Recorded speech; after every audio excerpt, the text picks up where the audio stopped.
Hello everybody, welcome back. Okay, last video what we did is we learned the dependencies, we understood what we were trying to do, and we created a simple Django project without adding any piece of code over anywhere. Okay, that is all we did. Now in this video, we'll not add on the Django side anything, we'll create our backend.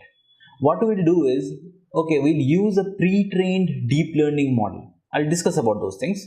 Let's come step by step. First, what you can do is open this page, Kira's EdYoda.application, as you see in my URL. Okay, this is the page. So you can see here a long list of pre-trained models. Now, what are these pre-trained models? And these are image trained models. Okay, that means you have trained here for a lot of images. So all of these, and we'll be seeing this ResNet 50. Okay, all of these are trained with ImageNet dataset. Okay, it has 36,000 types of images. That means it is capable of identifying from 36,000 images. Okay, you can search for what are the things ImageNet is capable of. Just search for ImageNet classes. Okay, you'll find a list which you can see this. Okay, so it is capable of this long list, right from goldfish to house finch to bulbul to kite, bullfrog. Name it, you have a huge list here. Okay, you can take up this URL for more details. Okay, so this is trained with these images. What this means is it is already pre-trained. The training, the model creation part, all those things have already opened. What we intend to do now, use that pre-trained model, connect it with our Django application, upload image in our Django application, use this pre-trained model to the prediction and show up in the result. Pretty much that. Let's see. Okay, so this is what. So let's see how to use it, and for that you don't actually have to go anywhere, just in this part of it. So you can see here ResNet is there. So all we can do is we can make use of this code. Okay, so this is the URL. Okay, what you can do is just copy this code after you have installed Keras. That is the point here. Okay, so what you do is here backend test. That's what we are trying to do now. Okay, let's include all the dependencies. It may take a little while depending on your computation power of laptop because it is trying to install something. Okay, it might take a little while. Okay, and you can see here it shares TensorFlow in the backend. That means Keras is a high-level deep learning library. It uses TensorFlow in the backend. Of course, it can use any other library. CNTK is another library by Google. It can use MXNet, right? It can connect. So it has become a de facto for anybody writing deep learning application. It's really easy to write. Okay, and the complexity is abstracted. Here the star sign shows it that it is still computation. So let's wait. Yeah. Okay. It might take a little time based on your system, but wait till the star goes away. So what we have now, we have all the things imported. Okay, now let's get to the next stage. Okay, what you're doing, this is a pretty important line. You are actually getting that model. This is the model. Using that you will be doing the prediction. This is the model. This is the pre-trained model that we're trying to get. Okay, and here we are mentioning weights is equal to ImageNet, telling we have trained it for ImageNet. Okay, just execute this. It might take a little time as well.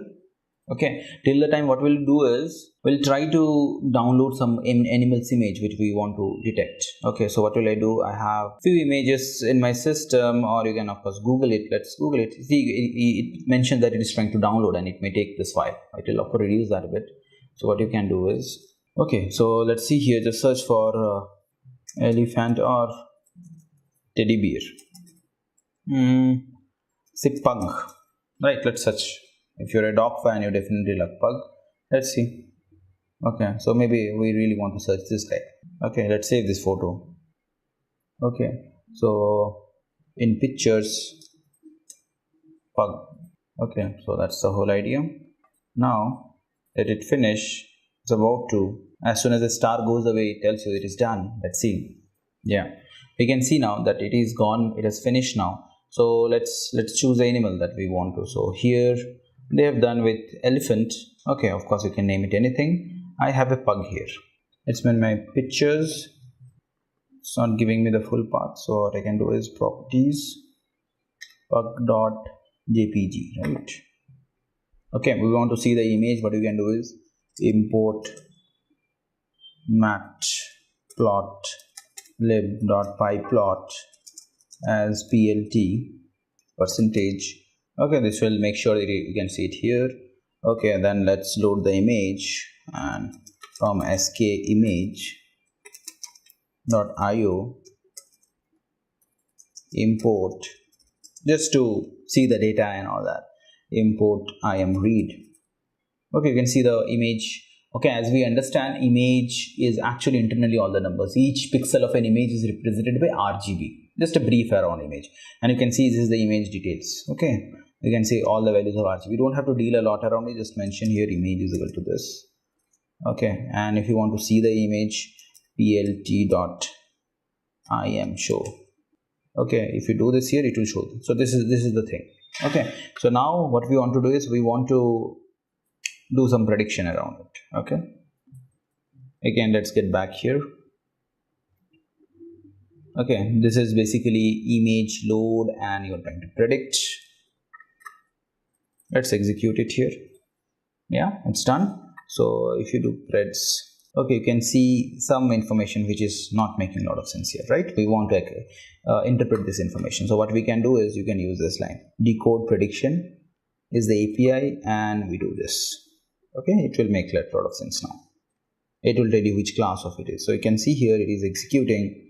Okay, and you get the result here. See, with 81% accuracy, it has identified this image as pug. How amazing it is, right? With just writing less than 10 lines of code here. Okay, so that's the whole deal. What we'll try to do, we'll create a web interface where we'll upload an image and it will give you this output. That's the whole drill around it. I hope you got my point. Thank you. See you in the next video.